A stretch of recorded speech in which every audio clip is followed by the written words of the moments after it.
क्रांतिकारी जो सरवई के एक प्रतिष्ठित समाज सेवी और पत्रकार हैं।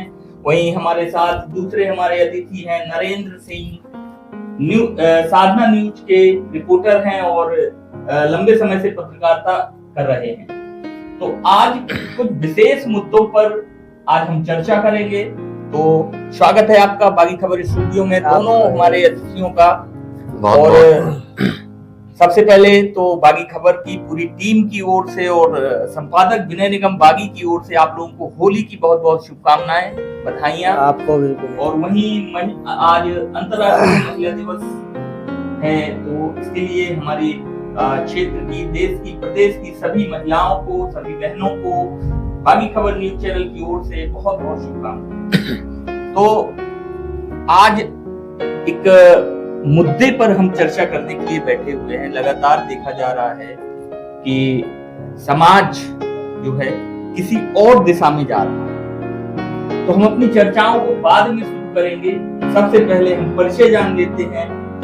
खुद आर.के. सोनी आखिर क्या है और समाज में इनकी क्या भूमिका है। जी आर.के. सोनी जी, दर्शकों को अपना परिचय संक्षिप्त में बताएं। बहुत बहुत धन्यवाद विनय जी।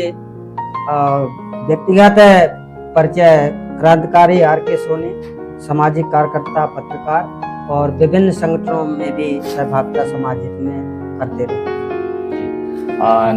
नरेंद्र सिंह, साधना न्यूज, MPCG और RJ यूपी, इन 4 स्टेटों में चलती है अपनी सैटेलाइट चैनल है।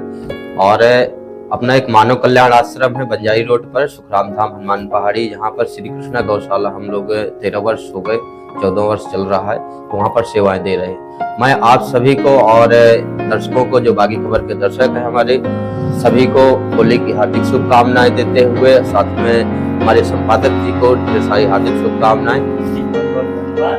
तो आप लोगों ने परिचय जाना। हमारे जो आज अतिथि मेहमान हैं नरेंद्र सिंह जी और आर.के. सोनी जी, तो सबसे पहला सवाल, हम सीधे मुद्दे पर आते हैं।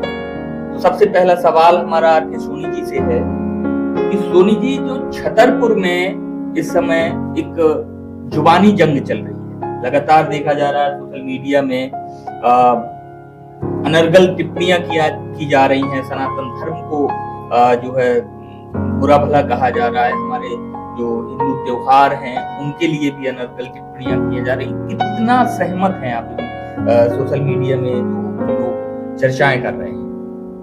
विनय जी, आज के इस जिला छतरपुर में जिस प्रकार का माहौल है, जैसा कि आपने कहा सनातन और हिंदू को लेकर के, तो कहीं ना कहीं अपना अपना एक दृष्टिकोण और नजरिया होता है समझने का, देखने का। तो वही स्थितियां आज जिला छतरपुर में बनी हुई है। जी, मैं आपको बता दूं कि जो आर.के. सोनी हैं वो तो जाति से ही आप समझ गए होंगे कि ओबीसी से आते हैं, और हमारे नरेंद्र सिंह जी जो सामान्य जाति से हैं। लेकिन हमारा आज का उद्देश्य किसी जाति विशेष या किसी धर्म विशेष को लेकर नहीं। हमने 2 अलग जातियों के पत्रकारों को इसलिए आज आमंत्रित किया है ताकि लोगों में जो भ्रांतियां हैं, लोगों को जो भड़काया जा रहा है, जो उनके दिमाग में वैमनस्यता का बीज बोया जा रहा है, उस बात को आज यहाँ क्लियर करने वाले हैं, साफ करने वाले हैं। नरेंद्र सिंह जी, आपसे मैं ये पूछना चाहूंगा, क्या हमारे जो हम देश की बात तो बाद में करेंगे, पहले हम अपने, एक कहावत है ना कि पहले आप अपने घर को साफ करिए, उसके बाद आप मोहल्ले और शहर पर नजर डालिए। जब हमारा घर खुद गंदा होगा तो हम शहर और गांव और देश का साफ करेंगे। बिल्कुल सही। तो सबसे पहले हम अपने आप में, अपने खुद के व्यक्तित्व को साफ करने की बात करते हैं। तो अभी कुछ दिनों पहले सोशल मीडिया पे देखा गया है, लगातार देखा जा रहा है कि हमारे चंदला विधानसभा के पूर्व विधायक R.D. प्रजापति लगातार हिंदू त्योहारों पर अनर्गल टिप्पणियां कर रहे हैं, लगातार हमारे धर्म गुरुओं को आपत्तिजनक बातों से संबोधित कर रहे हैं। तो ये कहां तक समाज हित में है? मैं तो सबसे पहले यही कहना चाहूंगा जी कि जो जाति है तो सिर्फ 2 हैं जी, स्त्री और पुरुष। यहाँ सब मतलब के लिए बनाया गया है। अपने क्षेत्र में देख लें, गांव घरों से, कि लोग कार्यों से पहचान होती थी उनकी, जो कार्य करते थे उनकी पहचान, उनको उपनाम दिए गए। जो आज एक जहर घोल रहा है वो उपनाम, जातियों में बट गए, टुकड़ों में बट गए, मानव को एक दूसरे को देखना नहीं चाहता। जो एक साथ बैठते थे पहले, एक साथ पंचायतें होती थी किसी बात को लेकर के, आज वो पंचायतें सीधी थानों में जा रही हैं, कोर्ट कचहरी में जा रहे हैं, जो लोग परेशान हो रहे हैं। और मैं बात करूंगा आरडी प्रजापति जी की, तो ये लोग सुर्खियों में रहने के लिए सिर्फ ये अपनी मांस की जो जीभ है ये हिलाते रहते हैं, जबकि होता कुछ नहीं। सब लोगों को अनुभव है, ज्ञान है इस विषय पर, मगर अपने देश की कुछ जनता ऐसी है कि न समझ है। जैसे एक भेड़ कुएं में जाए तो दूसरी भी और पीछे से भी वो भी कूदती जाती हैं। तो मैं उन सबको, अपने भाई बहनों को ये कहना चाहूंगा कि भेड़ न बने। हम आप लोग मानव प्राणी हैं और एक चेतना जो है अपने मानव प्राणी में, तो चेतना के साथ रहे और समरसता बनाए रहे कि देश में कोई ऐसा न माहौल पैदा हो। बिल्कुल। आरके सोनी जी, जैसे कि लगातार आरडी प्रजापति बयानबाजी करते हैं, जो बागेश्वर धाम के पीठाधीश्वर हैं धीरेन्द्र कृष्ण शास्त्री, लगातार उन पर भी लांछन लगाते रहते हैं, आडंबर, पाखंड, सारी चीजों से संबोधित करते रहते हैं। तो आपको क्या लगता है कि उनकी विचारधारा कैसी है? देखिए, जहाँ तक बागेश्वर धाम के पीठाधीश्वर धीरेन्द्र कृष्ण शास्त्री की आपने बात करी, और चल्ला विधानसभा क्षेत्र से पूर्व विधायक आरडी प्रजापति जी द्वारा उद्बोधन के दौरान ऐसा जो बोलने का मतलब आपने कहा, तो कहीं ना कहीं हमारे मनोमस्तिष्क में सारी प्रक्रियाओं को, चाहे आरडी प्रजापति जी की हो चाहे धीरेन्द्र शास्त्री की हो, वो समाज में आज स्पष्ट है। और स्पष्टता केवल विश्लेषण का विषय बचा है कि जो कार्य हो रहा है उसके पीछे कारण क्या है। कहीं ना कहीं जो कार्य बागेश्वर धाम में हो रहा, जो वो कर रहे, तो एक सिक्के के दो पहलू होते, नकारात्मक सकारात्मक। दोनों पहलुओं को लेकर यदि बात करें हम, तो सकारात्मकता भी है और नकारात्मकता भी है। लेकिन लगातार आप देख रहे हैं कि पिछले कुछ वर्षों में जो कन्या विवाह उनके द्वारा कराए जा रहे हैं, वो किसी जाति धर्म को देखकर नहीं कराए जा रहे हैं। अभी भी 305 कन्याओं का विवाह उन्होंने कराया, बिल्कुल, लेकिन उसमें क्या जाति और धर्म को देखकर कराया गया? वहां तो सर्व जाति की, सभी जाति की कन्याओं का विवाह कराया गया और पूरी तन्मयता के साथ कराया गया, और हर जाति विशेष को समान जो है उपहार भी सौंपे गए। तो वहां पर क्या गलत किया? जैसा कि आपने कहा, नकारात्मकता और सकारात्मकता, कहीं ना कहीं जो आपने बात रखी वो सकारात्मकता समाज में एक अच्छा पहलू है। दूसरा नकारात्मकता यहाँ हो जाती है जब वो ये बोलते हैं, आज अंतर्राष्ट्रीय महिला दिवस भी है बिना जी, तो जब हमें कहने में एक खुद के बुद्धिमत्ता अंतर्मन शर्मसार होता है कि यदि किसी के मांग में, सिर में यदि सिंदूर नहीं है तो खाली प्लाट है। तो कहीं ना कहीं ऐसा नहीं है कि हम उनके विरोध बस बोल रहे हैं या कुछ ऐसा। जगत गुरु रामभद्राचार्य दिव्यांग विश्वविद्यालय से मैं मेधावी छात्र हूँ। आज भी आप पता करिए, मुझे 4-6 साल छोड़े हो गए विश्वविद्यालय, लेकिन वहाँ का पूरा स्टाफ गुरुजन हमको मानता है। उसी तारतम्य यदि देखा जाए विनय जी, आप लोग तो गुरु भाई हुए। बिल्कुल है, धीरेन्द्र भाई को है और हम गुरु भाई हुए जी।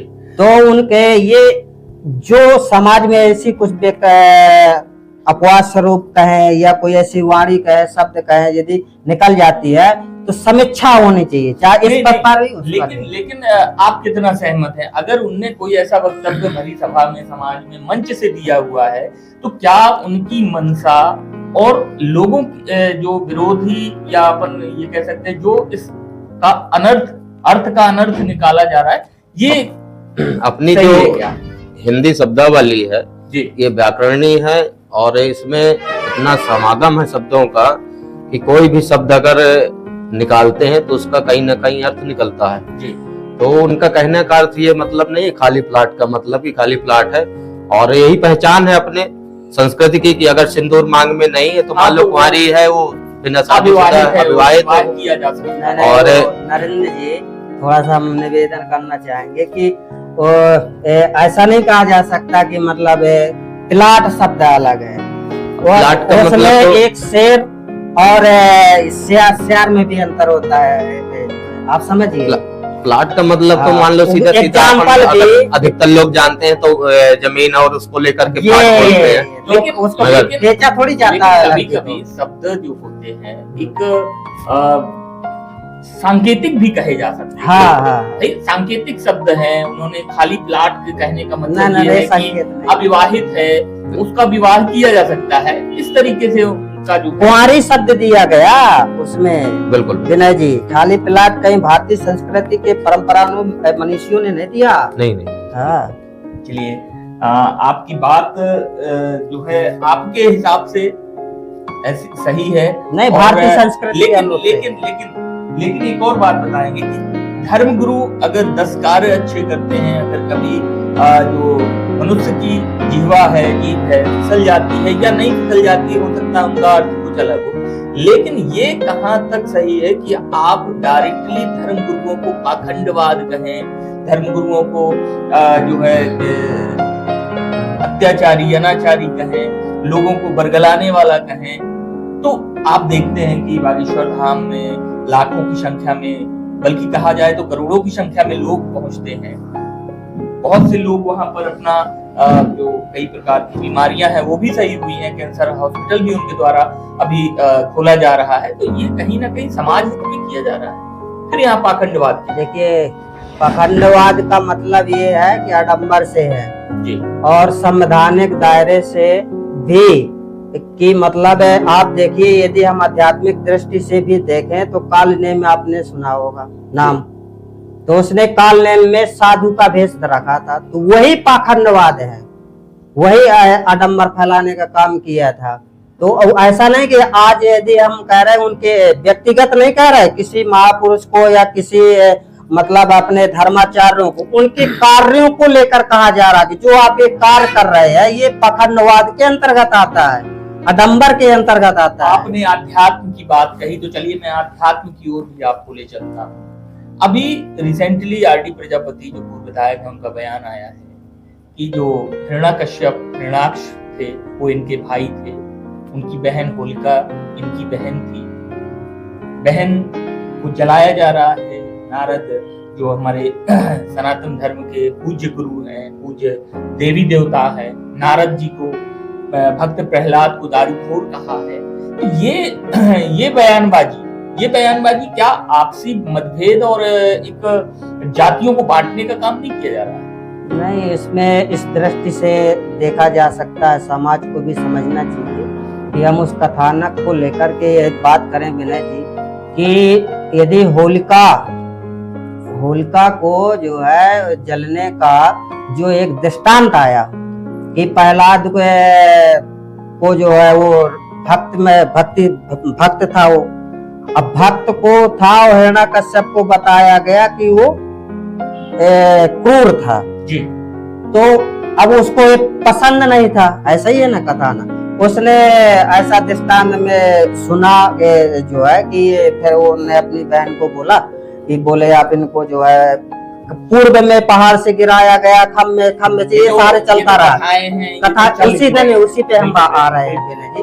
तो इसके बाद जो है उन्होंने कहा कि आपको वरदान है कि आप आग में जलेंगे नहीं। होलिका को था वरदान, वरदान था, वरदान किसने दिया था? परमात्मा ने ही दिया होगा।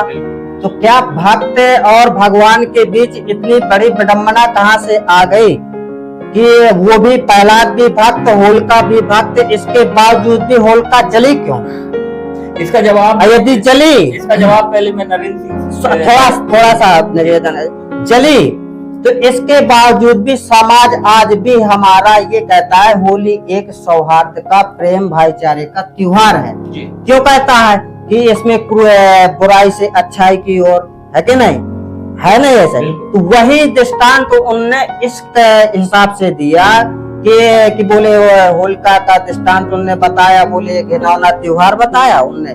घिनौना आज भी देखिए, आज अंतर्राष्ट्रीय महिला दिवस भी है, कि बहुत सारे सोशल मीडिया में वीडियो भी वायरल आज भी, और हम देखते हैं कि महिलाओं के साथ किस प्रकार से ये समाज को ये कहा जा रहा है। समाज नरेंद्र सिंह जी से जानना चाहूंगा कि जो इन्होंने अभी बताया कि जो पुरानी कथाओं का दृष्टांत, अब जैसे भाई साहब ने कहा होलिका को लेकर के और कालनेमी को लेकर के, तो मैं तो ये कहना चाहूंगा कि जब राम रूठा तो जगत रूठा, यानी कि अगर भगवान राम की कृपा होती है सबके ऊपर, नारायण की, अगर आप गलत का साथ दे रहे हैं कहीं ना कहीं, तो आप नारायण के तो रह ही नहीं गए, तो किसी के नहीं रह गए। बिल्कुल रावण का साथ जोर जबरदस्ती देकर रावण ने कालनेमी को भेजा वहां पर ये सब प्रपंच रचने के लिए कि जाके समय व्यतीत करो, जाके हनुमान जी को रोको कि सजीवन लेके ना आ पाए।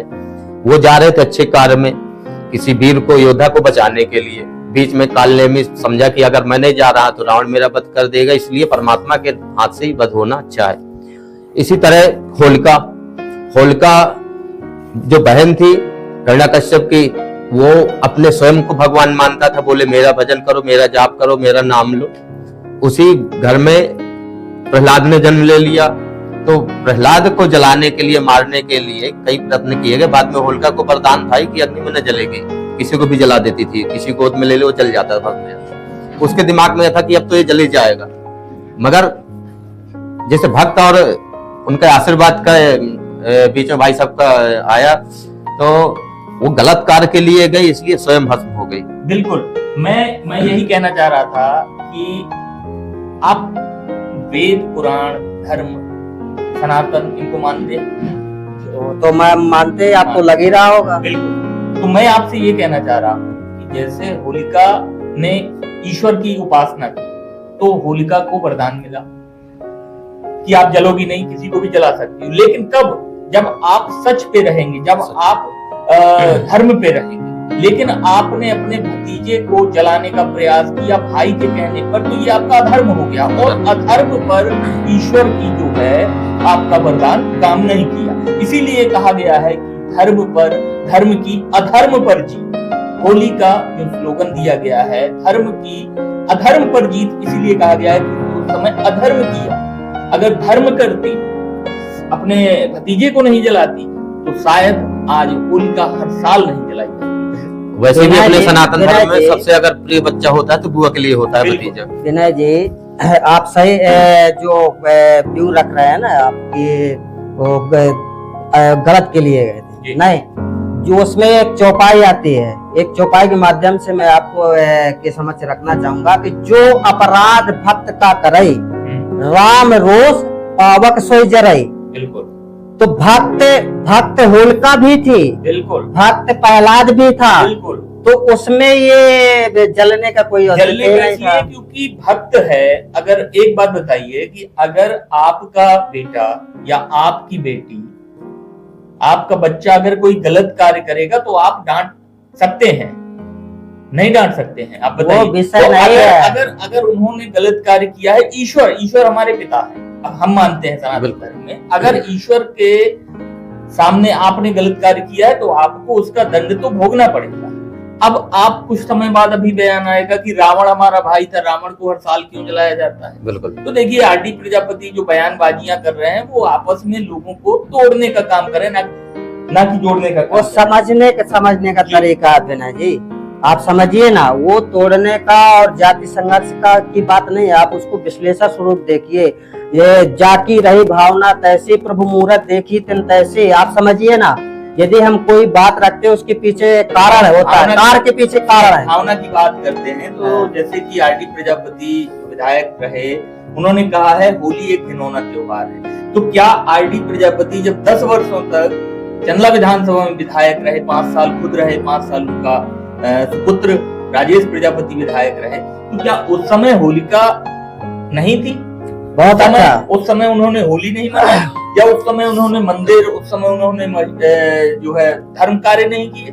इस बहुत अच्छा प्रश्न है आपका, और जनता को भी समझना चाहिए कि पूर्व में आरडी प्रजापति, पूर्व विधायक चंदला, ये होली का पर्व मनाते रहे। वर्तमान स्थिति में वो बयानबाजी विश्लेषण जो भी है चल रहा वो सबके सामने है।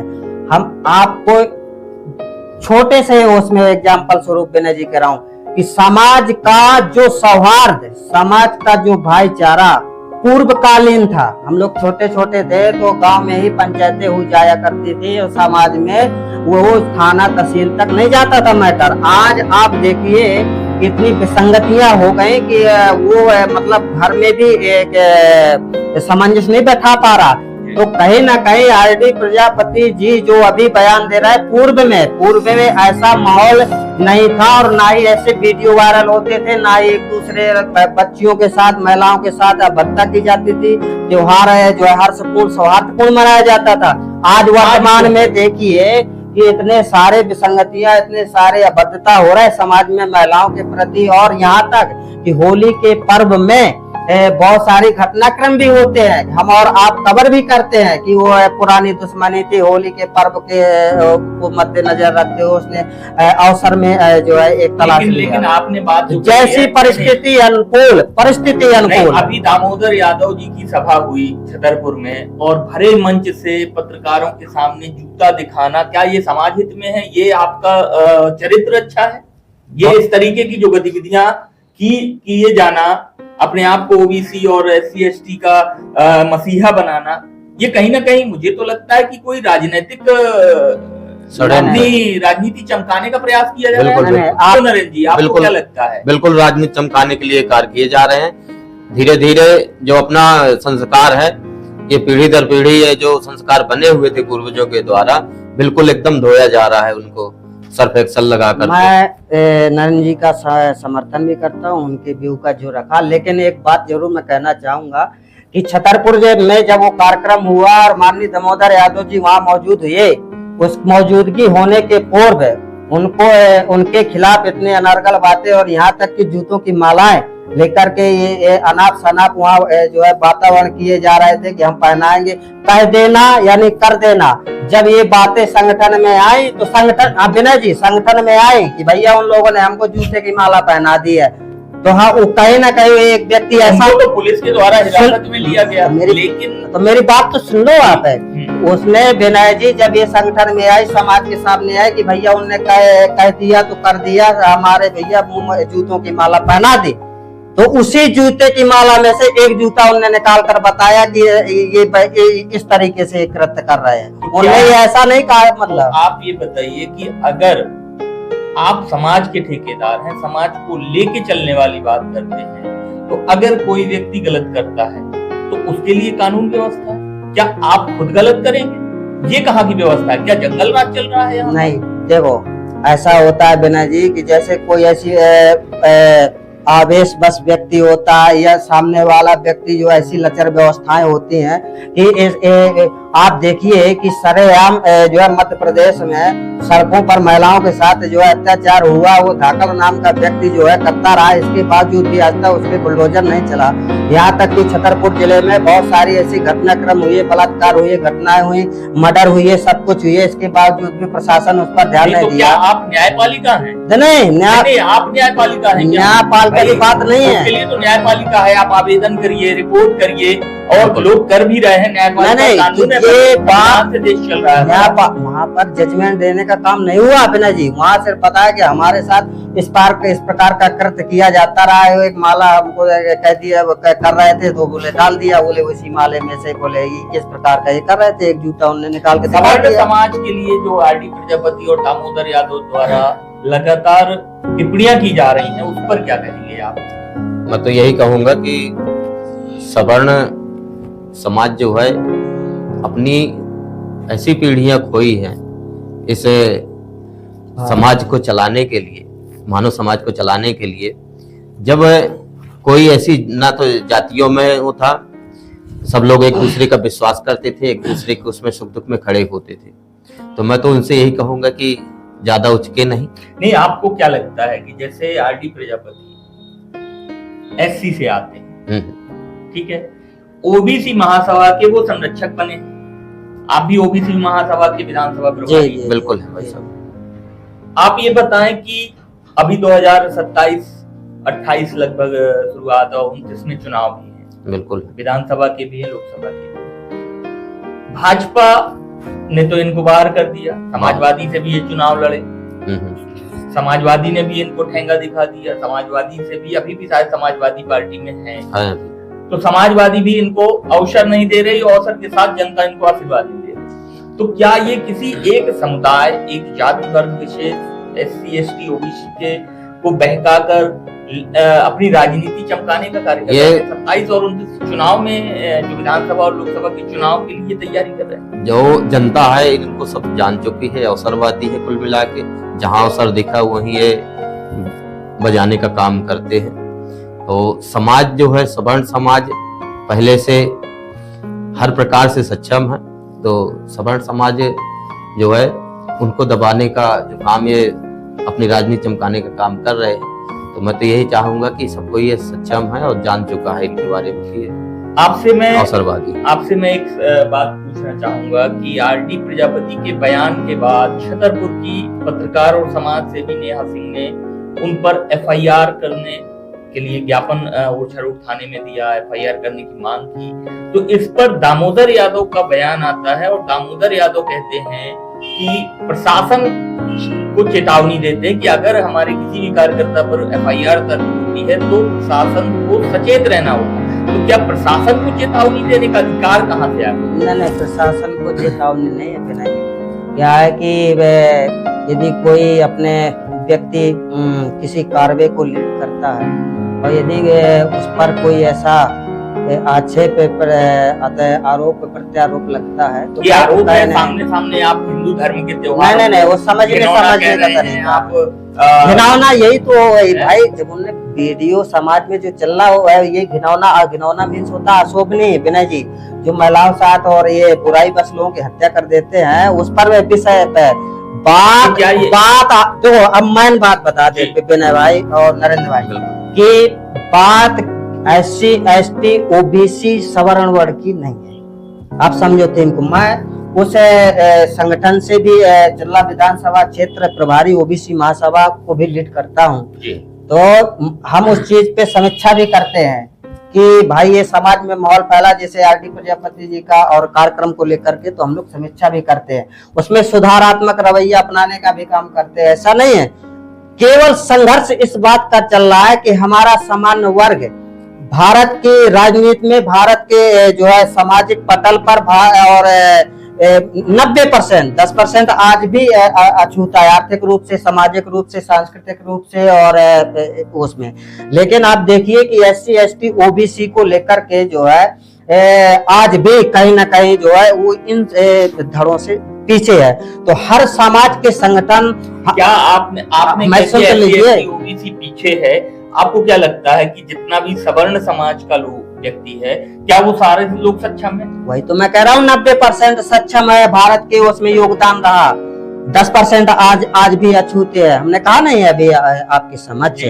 तो जो ये संघर्ष चल रहा है केवल सामाजिक हिस्सेदारी, राजनीतिक हिस्सेदारी है कि नहीं, और आर्थिक रूप से सबल सबको बनाना, तो संघर्ष सिर्फ इतना है। विसंगतियां जैसे नरेंद्र भाई ने कहा ना कि ये सब राजनीतिक रोटियां सेक रहे, अवसरवादी है कि नहीं, तो कहीं ना कहीं ये समाज में ये व्याप्त है, ये चर्चा का विषय, लेकिन उसको जो है समझना बहुत जरूरी है। हाँ, विवादास्पद ये वहां हो जाता है विनय जी कि जब कोई व्यक्ति जो है लगातार उसको, जैसे हमने कुछ कहा, हमने उसका स्पष्टीकरण नहीं दिया, बैक हो गए, तो उसमें सामने वाले को लगा अरे यार इसने ऐसा बोला तो बोले मानसिकता का ऐसा ही होगा। नहीं, उस पे समीक्षा होनी चाहिए, विश्लेषण होना चाहिए। आज समाज को जरूरत है कि चाहे हमारा सामान्य वर्ग हो और चाहे SC ST OBC हो या अभी जेंडर आते ना वो जो है तो वो भी, तो कहीं ना कहीं हर समाज में संगठन बने विनय जी, हर समाज में। आप देखिए करणी सेना बने, ब्राह्मण महासभा बने, और OBC महासभा बन गई, अभी हाल ही साल में बना ना। और बहुत सारे सोनी समाज हो गया, ये हमारे निगम समाज हो गया, ये अहरवार समाज हो गया, ये सब है ना, तो सबका थीम एक है, लेकिन उसको चलाने का और उसको लीड करने का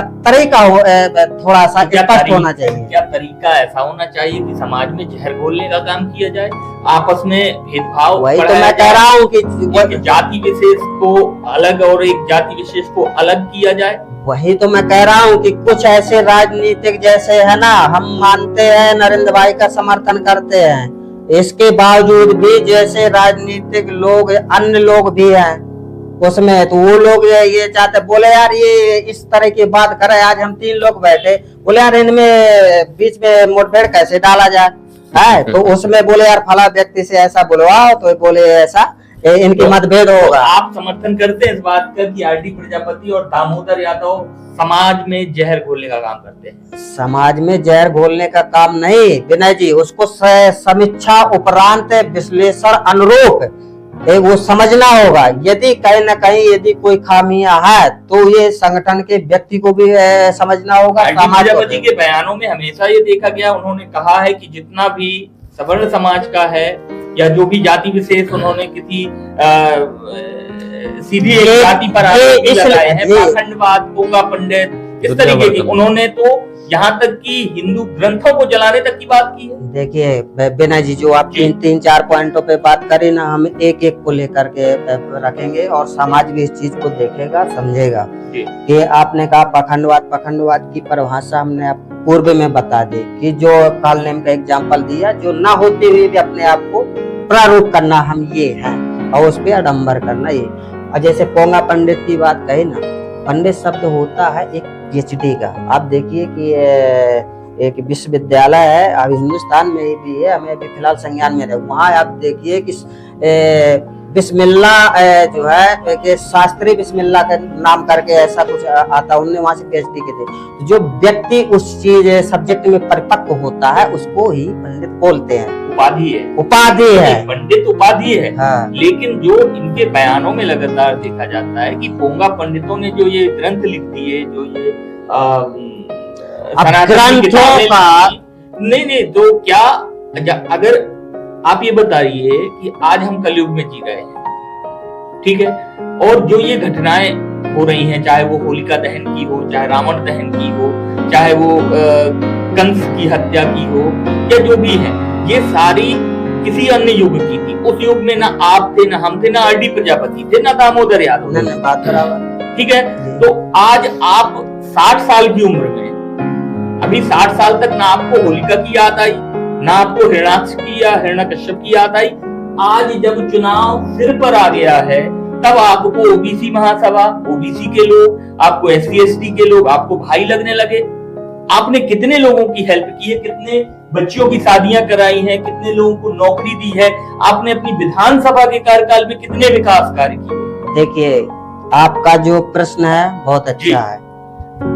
जहाँ तक बात आपने रखी कि पूर्व अभी तक उनको ये सारे पहलू याद क्यों नहीं है, अभी क्यों याद आ रहे हैं? आप देखिए कि भारत की भूमि में हमेशा जो है परिवर्तन हुआ है, परिस्थिति अनुकूल। आज नहीं कि हम किसी संगठन से बिलोंग करते हैं या कुछ करते हैं, नहीं, आज हमारी आवाज इस परमात्मा की आवाज है। हम और आपकी सबके आत्माएं बोलते हैं कि अध्यात्म कहता है कि ईश्वर अंश जीव अविनाशी। आज हम गलत नहीं बोलेंगे, आज हम समाज के सामने इस बात को रखेंगे कि हर काल परिस्थिति में, हर काल खंड में परिवर्तन हुआ है, परिस्थिति अनुकूल। आप देखिए संविधान में भी, संविधान लचीलापन है। सन 2013-14 में भी संविधान अनुच्छेद, बहुत सारे अनुच्छेदों में जो है संविधान में संशोधन हुआ। आप देखिए कि जगत गुरु रामभद्राचार्य महाराज जी ने जो है उसमें चौपाइयों रामायण में भी जो है PhD जब उन्होंने करी और जब उन्होंने विसंगतियां देखी, तो मैं आज इस दावे के साथ कहता हूं कि आज सुन भी रहे होंगे सभी लोग, उन्होंने भी परिवर्तन किया। परिवर्तन कहाँ किया कि ढोल गमार शूद्र पशु नारी सकल ताड़ना के अधिकारी। जब ये चौपाई आई वहां पर, और उससे कालखंड में क्या परिस्थितियां रही होंगी कि किस विषय को लेकर बुद्धिजीवियों ने जो है उन मनीषियों ने उसको रखा होगा चौपाई को। आज परिस्थिति काल अलग है, तो उन्होंने संशोधन किया, इस पर केस चला, केस भी चला हाई कोर्ट सुप्रीम कोर्ट में, जीते भी। उन्होंने लिखा कि बोले ताड़ना मीन्स, बोले समाज में ये वैमनस्यता फैल रही कि ये सब ताड़ना के अधिकारी हैं। ढोल गमार, सुनिए आप सुन तो लीजिए। उनने क्या परिवर्तन किया, अध्यात्म में भी परिवर्तन हुआ। उनने सीधे उनने तत्काल संशोधन किया उसमें, बोले ढोल गमार शूद्र पशु नारी सकल ताड़न के अधिकारी। ताड़न मीन्स स्नेह।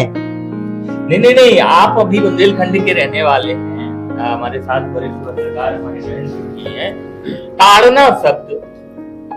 ताड़ना शब्द का मतलब होता है देखना, किसी को झांकना। बिल्कुल, आप भी बुंदेलखंड के हैं, हमें भी पता है। ताड़ना का जो चौपाई में ताड़ना शब्द आया है, उसमें किसी को प्रताड़ित करने की बात नहीं कही है। उसमें है कि ढोल गमार शूद्र और पशु और नारी, इनको ताड़ने का, देखने के लिए। ढोल को देखोगे बजेगा वो? नहीं, बिल्कुल।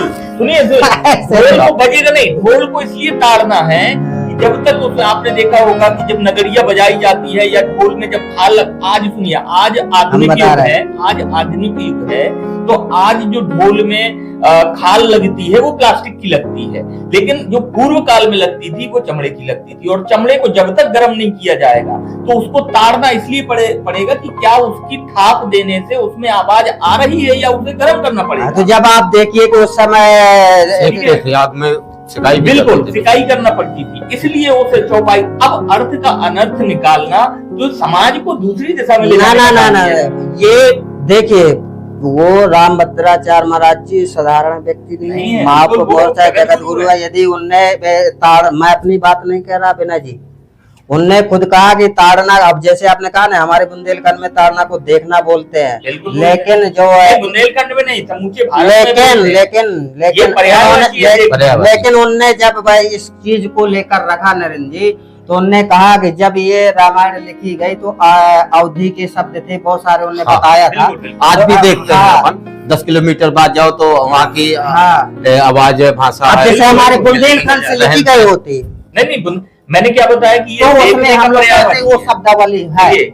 जगत गुरु तारण करने का फिर कोई मतलब नहीं। जगत गुरु रामभद्राचार्य जी पर हम कोई टिप्पणी नहीं कर सकते क्योंकि वो जगत गुरु है, उनसे योग्य नहीं है। उनके ही निर्देशन पर जो हम लोगों ने देखा है कि रामलला का मंदिर की जो बहुत सारे जो सबूत हैं उनके द्वारा निर्देशन पर ही मिले हैं। अब जैसे आप देखिए बिना जी कि इधर पूर्व विधायक अपने चंदला आरडी प्रजापति जी और माननीय दामोदर यादव जी, तो जगत गुरु रामभद्राचार्य जी को लेकर के और धीरेन्द्र शास्त्री को लेकर के, समझना, तो कहीं ना कहीं वह जो है जब ये बात कर रहे हैं, हमें दोनों तरफ से हमें तकलीफ होती है। कैसे दोनों तरफ से तकलीफ होती है? इसलिए होती है, अगर सनातनी, आप समझिए तो दोनों तरफ से इसलिए होती है कि सामने वाले व्यक्ति की कार्य के कारण को नहीं समझ पा रहा समाज।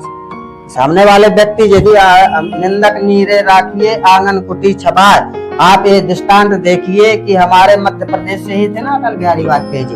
अटल बिहारी वाजपेयी जी पूर्व प्रधानमंत्री, जब वो एक कवि सम्मेलन में गए थे तो वहाँ जो है कवियों का, पत्रकार बंधुओं का वहाँ पर जमावड़ा था। एक कवि ने वहाँ पर उनकी सरकार को लेकर के और उनको लेकर के कविता आलोचनात्मक कही। तो अटल जी ने आज की वर्तमान स्थिति को लेकर उन्होंने जवाब नहीं दिया। अटल जी उठे, तत्काल उस कवि को सम्मानित किया और सम्मानित करने के पश्चात उन्होंने कहा कि मैं आपसे आग्रह करना चाहता हूँ, बोले आप इस कविता को पुनः सुनाइए। ये था हमारे आज अब युग बदल रहा है। तो आप नहीं तो आप भरी सभा में पत्रकारों के सामने जूता दिखाएंगे तो लोग क्या कहेंगे कि आप पत्रकार दिखाइए। विनय भैया, तो उसमें वहाँ पे पत्रकारों का तो कोई इशू नहीं है। नहीं, पत्रकारों के सामने की बात कर रहा हूँ। केवल पत्रकार को सामने कहा दिखाया गया है। केवल पत्रकार को सामने कैसे कह सकते? वहाँ प्रशासन भी मौजूद था, जनता भी मौजूद थी, हम ऐसे कह सकते? प्रशासन ने कार्रवाई क्यों? प्रशासन ने कार्रवाई इसलिए नहीं की कि पूर्व में वो जूता दिया गया था माला, उसी जूते के माला को दिखाया गया, भाई इस प्रकार का हमारे साथ कृत्य हुआ यहाँ। बोले ये लोग ऐसे समझते हैं। तो मतलब समाज में जहर घोलने में कोई कमी नहीं छोड़ी जाएगी। जहर नहीं है विनय भैया, समझने तरीका है। चलिए ठीक है, आपकी इस बात से हम इसमें क्या होगा, जैसे आप और हम बैठे ना, यदि हम भी बोले विनय भैया, तो समाज का व्यक्ति जो हमको सुनेगा वो कहेगा यार ये लोग जो है प्रवक्ता, हमें व्यक्तिगत कहे यार प्रवक्ता बने हैं क्या, तो ये गलत। हम उस चीज को लेकर चल रहे हैं कि समाज समीक्षा करे, विश्लेषण करे। आपको क्या लगता है कि इस तरीके की बयानबाजियां करना, समीक्षा अनुरूप की बयानबाजियां सोशल मीडिया में करना सही है या गलत है? मैं कहता हूं समाज के सामने कि जो भी इस प्रकार की टीका टिप्पणियां हो रही, एक तरफ से नहीं दोनों तरफ से, चाहे 5 बाबाओं की तरफ से हो और चाहे हमारे संगठन के माध्यम से हो, चाहे आरडी प्रजापति जी हमारे पूर्व विधायक चंदला हो, या माननीय हमारे दामोदर यादव जी हमारे संगठन का कोई भी व्यक्ति हो या अन्य संगठन का व्यक्ति हो, इन लोगों को समीक्षा अनुरूप समाज में देखना चाहिए कि यदि हम डॉक्टर की तरह इनको काम करना चाहिए। जब डॉक्टर डायरेक्ट इंजेक्शन नहीं लगाता, पहले यदि बुखार चढ़ी है तो उसको गोली देता है कि उसकी थोड़ा टेम्परेचर डाउन हो, इसके बाद इंजेक्शन लगाता है। ये टेम्परेचर डाउन करने का काम है इस तरीके से, जो दोनों तरफ से मैं कह रहा हूँ, दोनों तरफ से। जैसे भैया सुन तो लो विनय भैया, जैसे हमारे जो है मतलब अध्यात्म के जगत के पे जो है सभी बुद्धिजीवियों ने बहुत सारे महिलाओं पे लेकर अनर्गल बात कही, हम कहेंगे तो वो उचित नहीं होगा। वही अनर्गल बात ही जो है उसका प्रतिकार या टीका टिप्पणी इधर से भी हुई, तो दोनों तरफ से समीक्षा होनी चाहिए। आज ऐसा नहीं कि हम कहे कि हमारा सही है उनका सही। आरडी प्रजापति और दामोदर यादव की जो ये बयानबाजियां चल रही हैं, इनका कहना है कि वो पहले उनको मतलब जो है टेम्परेचर को उतारा जा रहा है। आप कहाँ तक सहमत हैं? क्या उतारा नहीं जा रहा? क्या समाज नहीं रहेगा? ऐसा नहीं। मैं तो ये कहूँगा कि रोटी दोनों तरफ से एक साथ नहीं सेकी जा सकती, एक तरफ से ही सेकी जाएगी। तो समाज को संगठित करना अच्छी बात है, संगठित सबको करना चाहिए, मगर समाज है क्या? समाज तो सब लोग हैं, यहाँ बैठे हैं, जहाँ 4-5 लोग हैं वही समाज हो गए। मगर जाति को लेकर के एक आधारशिला बनाकर जाति को लेकर के एक टारगेट कर रहे हैं, चुनावी रणनीति अपनी तैयार कर रहे हैं, ये गलत बात है। अभी कुछ समय पहले मीडिया की सुर्खियों में आता था, हम आप लोग चर्चाएं करते थे देशों की, पाकिस्तान, चीन, अन्य देशों की, कि ये हमारे विरोधी मुल्क हैं या ये इनसे हमारे व्यापारिक संबंध बिगड़ रहे हैं, जैसा भी। आज तो ये गृह युद्ध की स्थिति पैदा होती जा रही है। आज एक व्यक्ति दूसरे व्यक्ति को हे दृष्टि से देख रहा है, कुछ राजनीतिक लोगों के भड़काने से। बिल्कुल बिल्कुल। क्या ऐसे में मैं आपका पक्ष, आप चलिए ठीक है आपके संगठन के लोग हैं, लेकिन मैं आपका एक और पक्ष जानना चाहूंगा कि आपको लगता है कि जो ओबीसी समाज के हैं, जो हमारे SC ST के हैं या जो सामान्य के हैं, क्या ये तीनों अलग अलग खेमे में बांटे जा सकते हैं?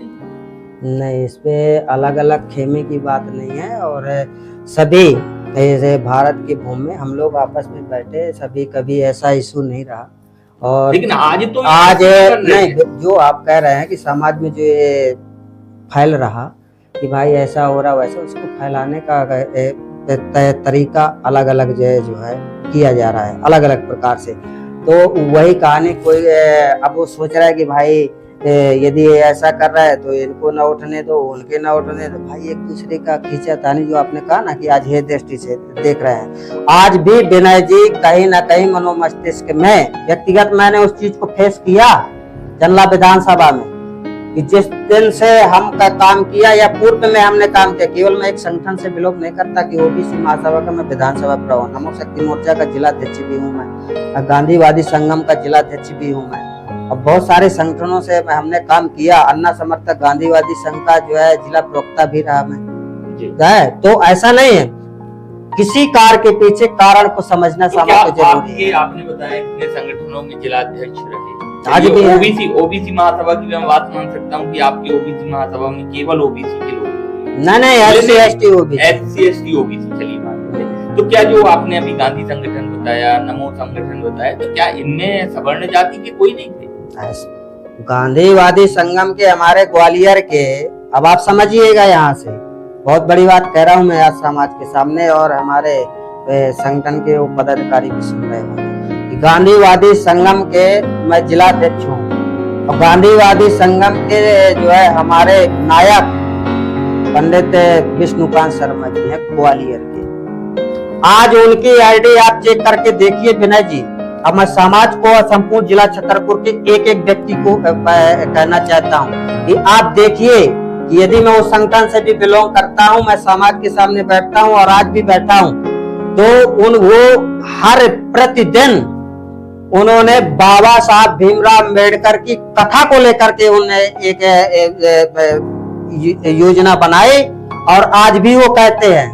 और जो भी विसंगतियां हैं, चाहे वो जैसे हमारे महापुरुषों ने भी सुधारात्मक काम किया, अभी मौजूदा स्थिति में हमने आपको बताया ही कि जगत गुरु रामभद्राचार्य जी और हमारे बहुत सारे टीकाकार जो है गुरुजन या अध्यात्म की राय में, वो लोग दिन प्रतिदिन उस पर मंथन करते हैं, तो उन्होंने भी उस चीज का विरोध किया। विरोध करने का तरीका उनका आप देखिए कि उन्होंने समाज के सामने जा करके बताया कि भाई ये इसमें पाखंडवाद है, इसमें आडंबर है, और ये मेन चीज है कि ये जो है हम लोग इस रास्ता पे चले, कि मतलब ये नहीं कि जैसे तरीका होता, अब जैसे कोई तरीका अलग अलग प्रकार से, अब राजनीतिक लोग बोले, उन्हें ऐसा बोल दिया उसके एक के शब्द के अनेक अर्थ। अब उनमें देखिए आप ये शब्द आ रहा कि दामोदर यादव, ठीक है ना, और आरडी प्रजापति हुआ पूर्व विधायक चंदला, अपने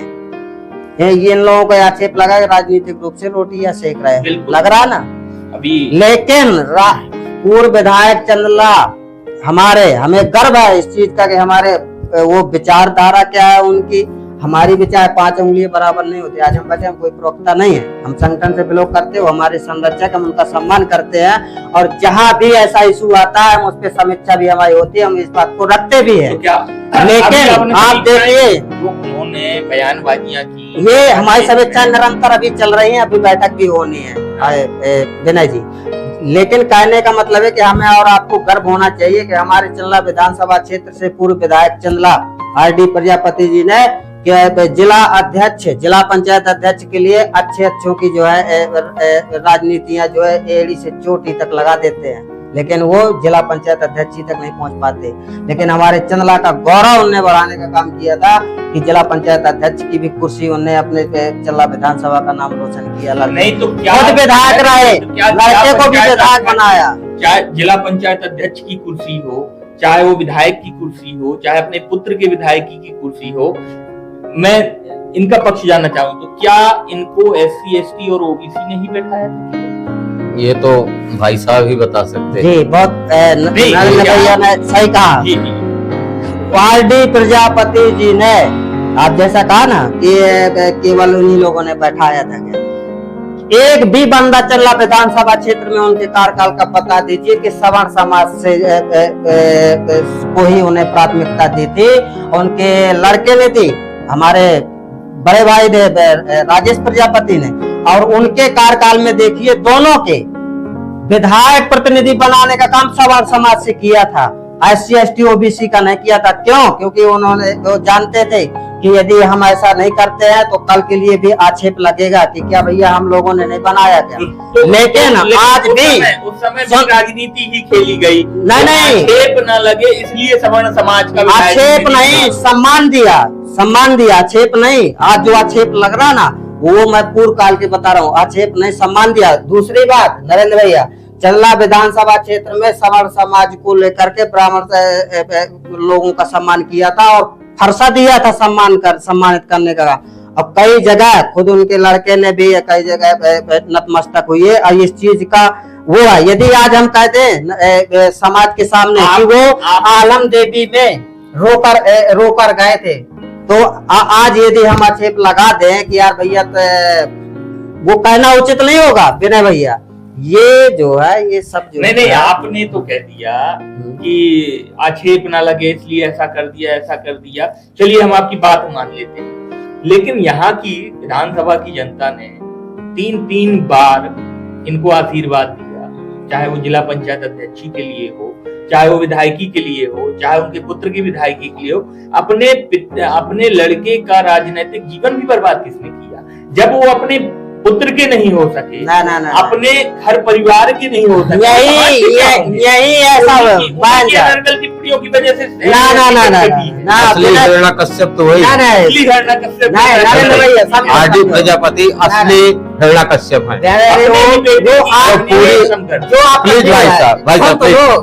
जो पूरी समाज को अपनी मुट्ठी में करने का काम हिरण्यकश्यप बन के कर रहे हैं, पूरी समाज को कि वो अपने आप को स्वयंभू समझ। अगर हम आप अहरवार को चमार बोल दे तो हर जन लग जाता है, मगर वो खुले मन से बोले चमार है, तेली है, ये सब नाम गिना गिना के बोलते हैं कि सब के सब जो आज ये लड़ाई लड़ रहे हैं वो लड़ाई बची ही नहीं है, क्योंकि ये देखिए एक सबको ये समानता का अधिकार मिल गया है, सब कोई अपने अपने मन का कर रहा है, सब कोई अपने मन का पढ़ाई पढ़ रहा है, अपने मन की नौकरी कर रहा है, सब कुछ अपने मन का हो गया।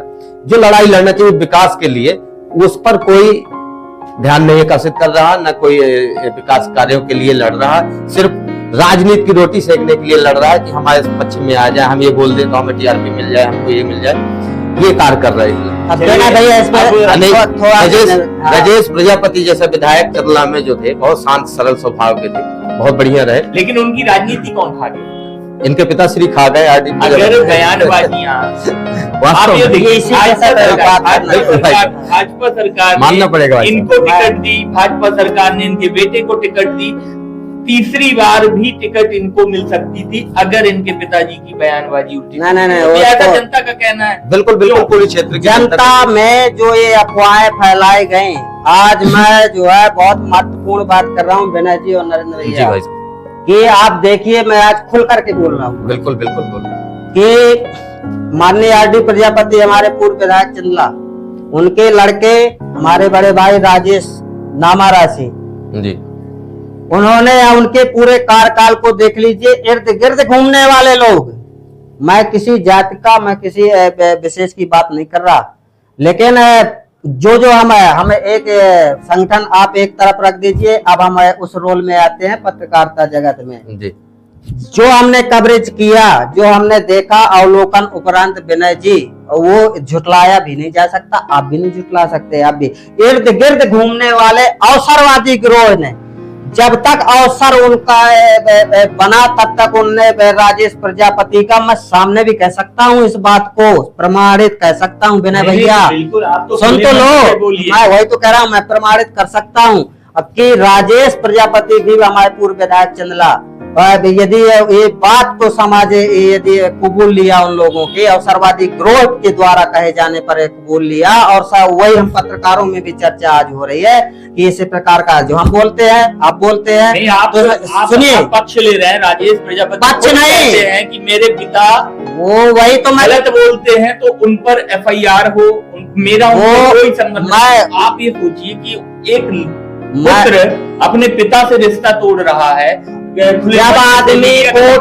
आदमी को विनय भैया विचलित कर दिया जाता है ना, तो वो रास्ता विचलित कौन हुआ? प्रजापति हुए कि आरडी प्रजापति? विचलित करने का काम दोनों को, पूरे परिवार को विखंडन करने का काम किया समाज ने अवसरवादी गिरोह ने, जिन लोगों ने अवसर उठाया आरडी प्रजापति जी का, विनय भैया और राजेश प्रजापति जी के में बात कर रहे हैं, हमको खुला चाहिए।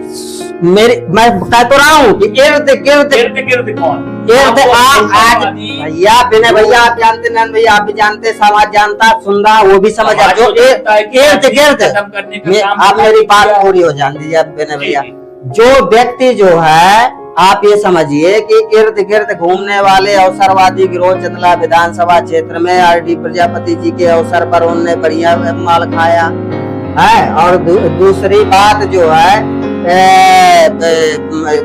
पूर्व विधायक ही हमारे और जिला पंचायत पूर्व अध्यक्ष राजेश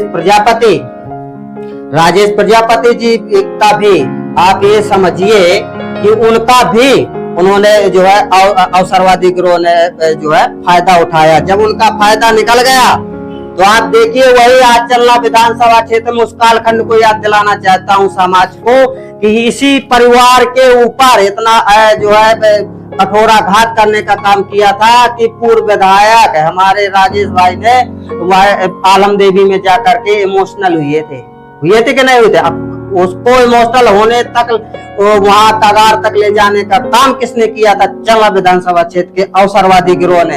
आज समाज को भी भ्रमित करने का काम किया गया विनय भैया कि खुद की राजनीति बोले उनके पिता ने नष्ट कर दी। मैं प्रवक्ता नहीं हूँ उस परिवार का, हम एक चंदला के और हमें एक सभी को हम मानते हैं चाहे जिस जाति बिरादरी का हो।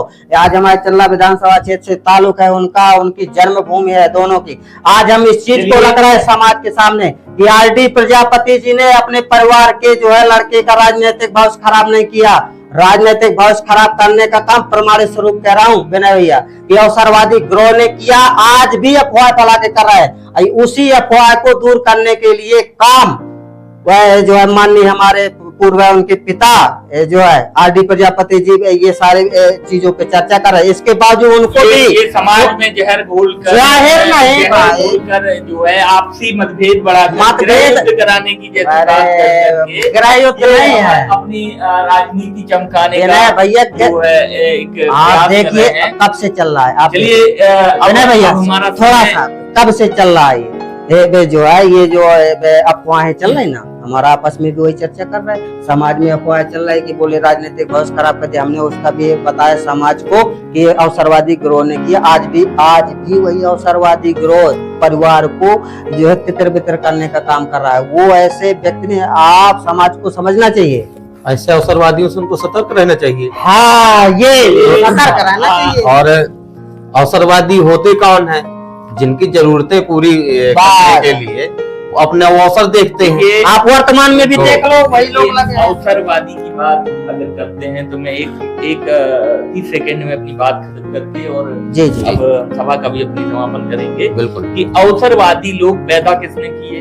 आपने। जब उन्हें आपने अवसर दिया तभी तो अवसरवादी पैदा हुए। अगर आपने उनको अवसर ही नहीं दिया होता तो आपकी अवसरवादी वो लोग पैदा ही नहीं होते। उसी का खामियाजा भोग रहे हैं, खंडित नहीं करते, उसी का खामियाजा भोग रहे हैं। तो ये थे, बहुत बहुत धन्यवाद आप लोगों ने जो है इस पूरी चर्चा पर आप बने रहे और हमारे साथ हमारे नरेंद्र सिंह जी पत्रकार साधना न्यूज चैनल से और हमारे आरके सोनी जी सरवई से समाज सेवी और क्रांतिकारी पत्रकार, दोनों लोगों का बागी खबर के सभी लोगों को बहुत धन्यवाद। आपका भी और हमारे दर्शकों का भी बहुत बहुत आभार जी, जो हमारे साथ में हमारी बागी खबर को लगातार देख रहे हैं और आगे बढ़ा रहे हैं और आगे बढ़ाते जाएं।